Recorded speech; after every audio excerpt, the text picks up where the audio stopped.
दिल्ली में एक बार फिर से बिजली का मुद्दा जो है वो गरमाने लगा है, क्योंकि दिल्ली सरकार ने बिजली कंपनियों को जो सब्सिडी दी जाती है, उसकी ऑडिट कराने की मांग सिफारिश जो है वो की है।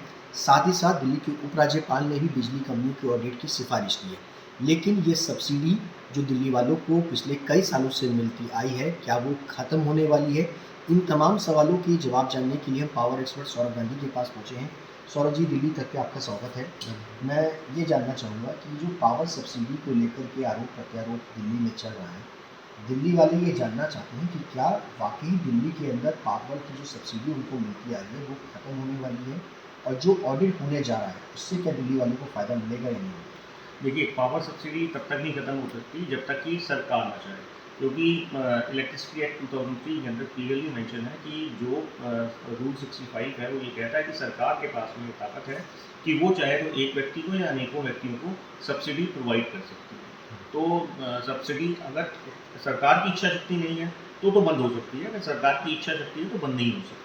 सब्सिडी ये वही है जो 200 यूनिट दिल्ली वाले में सबको जी जी, जो दिल्ली में 200 यूनिट और 400 यूनिट पे हाफ 50% मिलती है, वो उसको सब्सिडी दिलाती है। तो उसमें सरकार अपने फंड से जो भी डिस्कॉम्स हैं, डिस्ट्रीब्यूशन कंपनी है, उसको वो पैसा दिया जाता है, वो सब्सिडी के रूप में इस्तेमाल होता है। यानी कि दिल्ली वालों को जो सब्सिडी मिलती है, जो सरकार को लॉस होता है, उस पैसे को बिजली कंपनियों को दिया जाता है, माना ये जाए? जी, मतलब जैसे बिजली कंपनी ने कहा कि मैंने 50 लोगों को बिजली दी 500 रुपए की, और उस 500 रुपये में से जो सब्सिडी अमाउंट है वो 100 रुपये है, जो कैटेगरीज बनी हुई हैं। तो वो 100 रुपये का अमाउंट जो है वो डिस्ट्रीब्यूशन कंपनी को दिया जाता है, तो वो सरकार अपने ग्रांट से देती है। तो ये सब्सिडी होती है। और इसके अंदर जो आपने बात कही कि इससे फ़ायदा होगा या नुकसान होगा, देखिए, इससे ज़रूरी तौर पे है, इससे फ़ायदा ही होगा। कंज्यूमर जो है, जो भी कंज्यूमर है, उसको फ़ायदा होगा। ये मांग शुरू से आरडब्ल्यू हमारे एक्टिविस्ट उठाते आए थे कि सीएजी ऑडिट होना चाहिए। अब सीएजी ऑडिट क्योंकि सुप्रीम कोर्ट के बेंच के आगे ट्रेंडिंग पड़ा हुआ है, इसलिए उसके ऊपर तो नहीं हो सकता। लेकिन ये जो पैसा है, जो पब्लिक मनी है, जिसे हम ये कहें कि ये ग्रांट है एक तरीके से, इसके ऊपर तो ऑडिट किया जा सकता था, जो 2014 से आज तक जो ऑडिट होना चाहिए था, क्योंकि लगभग 20,000 करोड़ से ऊपर का पैसा सब्सिडी के नाम के ऊपर बिजली कंपनियों तक जा चुका है।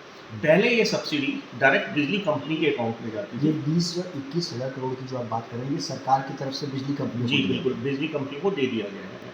उसमें क्या है कि पहले ये सब्सिडी जो थी वो सीधा डायरेक्ट बिजली कंपनियों के खाते में जाती थी। लेकिन अगर आपको याद हो कि कुछ वर्ष पूर्व जो है वो पावर कट का इशू आया था, जनरेशन ने बिजली देने से मना कर दिया था दिल्ली को। तब ये बीच का रास्ता निकाला गया था कि क्योंकि बिजली कंपनियों जो थी वो जनरेशन को पैसा नहीं दे रही थी, तो उसमें यह तय हुआ कि सरकार ने बीच का रास्ता निकालते हुए कि जो ये सब्सिडी का पैसा है वो बिजली कंपनी को सीधा ना देके जो उनका बकाया जनरेशन्स के ऊपर है उसको दिया जाए, ताकि वो पैसा एक्चुअल में जनरेशन तक पहुंच जाए, और ये ना रहे कि जी इसकी वजह से पैसे की कमी, जो कंपनियां ये कहती हैं कि हम घाटे में हैं, घाटे में हैं। क्योंकि अगर ये सब्सिडी का डाटा आपके इस रिकॉर्ड के हिसाब से आ जाता है ऑडिट के अंदर, देखिए अभी तक हमें और आपको नहीं पता कि कितने लोगों को, कौन कौन से लोगों को सब्सिडी मिल रही है। कितने लोगों का तो जानकारी सरकार देती है कि हमने इतने लाख को दिया, इतने लाख को दिया, लेकिन किस किस लोगों को मिल रही है ये जानकारी अभी तक कंपनी जो है ये डाटा सरकार के साथ शेयर नहीं करती है, क्योंकि कंपनी आरटीआई के दायरे में नहीं आती, तो इसलिए ये डाटा उससे निकल भी नहीं पाता। अगर हम सरकार से आरटीआई लगा के पूछते हैं तो सरकार हमें इतना ही बता दिया कि इतने लाख कंज्यूमर को हमने सब्सिडी दिया। लेकिन अभी रिसेंटली जब ये सब्सिडी के ऊपर सरकार ने कहा था, एक चीज़ और हुई है कि सरकार ने कहा था मिस कॉल दें, अपने को रजिस्टर्ड कराएं सब्सिडी के लिए, तो अब सरकार के पास में डाटा आना शुरू हो गया होगा अब इस वक्त कि कितने लाख कंज्यूमर जो हैं वो सब्सिडी अवेल कर रहे हैं, और उस डाटा को निकाला जा सकता है आरटीआई के माध्यम से। और जो पहले सब्सिडी दे रही थी उस सब्सिडी के अंदर कितने वो लोग उस सब्सिडी को अवेल कर रहे थे, वो सारी चीज़ें, क्या झूठे डाटा के साथ में, झूठे नंबर्स के साथ में सब्सिडी अवेल करी जा रही थी बिजली कंपनियों द्वारा, और इतने लोगों को मिल नहीं रही थी, वो सारी चीज़ें पारदर्शिता आएगी उसके अंदर।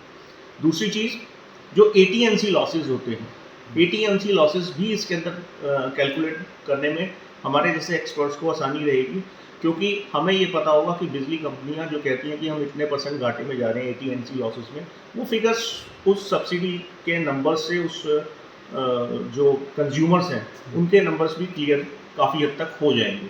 तो अगर ऐसा होता है और घाटा कम होता है तो उसका सीधा सीधा असर जनता को टैरिफ के अंदर देखने को मिलेगा। सरकार अब तक ये कहती है कि हमने 20 से 25 लाख उपभोक्ताओं को सब्सिडी देती आ रही है, लेकिन ना ही डाटा कंपनी के पास है, ना ही सरकार के पास प्रॉपर है। लेकिन क्या लगता है कि इस डाटा के आने से बिजली के जो दाम लगातार बढ़ रहे हैं और जो बात चल रही है कि दाम जो है वो बढ़ जाएंगे, सरकार भी अक्सर कहती है कि मुफ्त बिजली और सब्सिडी जो है वो खत्म होने वाली है, क्या वाकई ये खत्म होगी? नहीं, देखिए, मैंने आपको पहले भी कहा ना, जब तक सरकार की इच्छा शक्ति है, सरकार देना चाहती है, तब तक वो दे सकती है। वो चाहे 200 यूनिट पे दे, चाहे 500 यूनिट पे दे, चाहे 400 यूनिट पे दे, ये सरकार का अधिकार क्षेत्र है। सरकार अगर चाहे तो देना चाहेगी। सरकार के अलावा कोई ये चाहता है कि सब्सिडी ना मिले, ऐसा पॉसिबल नहीं है। ये सिर्फ आप जांच बिठा सकते हैं, जैसे एलजी साहब ने इसको लेके जांच बिठाने का जो प्रपोजल दिया कि जांच बिठाई जाए इस अमाउंट के ऊपर, तो कहीं ना कहीं इसमें कई वर्षों से घपले का एक संदेशा है कि भाई इसके अंदर घपला हो सकता है। तो घपला तभी पकड़ में आ सकता है जब ये डाटा पूरा हो और इसका ऑडिट हो। दूसरी जो आप बात कह रहे हैं कि सरकार जो है, अगर हम ये कहें कि इसका बेनिफिट कैसे कंज्यूमर को मिलेगा, और मैंने आपको बताया कि इस तरीके से कंज्यूमर को बेनिफिट मिलेगा, क्योंकि अगर आपके पास में डाटा होगा तभी तो हम कोई क्वेश्चन या कोई आंसर पूछ सकते हैं ना। तो अगर डाटा ही नहीं होगा तो आंसर आप क्वेश्चन कहाँ से पूछोगे? इसके अलावा एक सवाल ये कि अब तक लगभग कितना अमाउंट सब्सिडी के रूप में बिजली कंपनियों के पास पहुंचा है? क्या इसका डाटा भी है सरकार के पास या आप लोगों के पास? नहीं, देखिए, वो डाटा तो मिल जाता है, क्योंकि वो तो विधानसभा में भी अनाउंस होता है कि इतने हज़ार करोड़ की सब्सिडी इस वर्ष के वित्त वर्ष में दी जा रही है, और ये डाटा मिल जाता है। तो लगभग 20,000 करोड़ के आसपास वो डाटा है कि सरकार सब्सिडी के रूप में 20,000 करोड़ रुपया बिजली कंपनियों को दे चुकी है। अच्छा, चलिए, बहुत बहुत शुक्रिया सौरभ गांधी, जो कि पावर एक्सपर्ट है। इनका साफ तौर पे कहना है कि पिछले 10 सालों के अंदर अगर बात की जाए तो लगभग पावर कंपनीज को 20,000 से ज़्यादा करोड़ रुपए की सब्सिडी जो है वो सरकार दे चुकी है। लेकिन अब इसकी ऑडिट जो है जो होने जा रही है, उससे वाकई ही दिल्ली की जनता को फ़ायदा मिलेगा। हालांकि जो सब्सिडी ख़त्म करके ये बताया जा रहा है कि दिल्ली की जनता की सब्सिडी जो है वो बंद हो जाएगी, ऐसा नहीं है। अगर दिल्ली सरकार चाहे तो इन सब्सिडी को रोका जा सकता है और लोगों को प्रॉपर जो सब्सिडी अब तक मिलती आई है वो आगे भी मिलती रहेगी। कैमरा पर्सन आलोक दास के साथ सुशांत मेहरा, दिल्ली तक के लिए।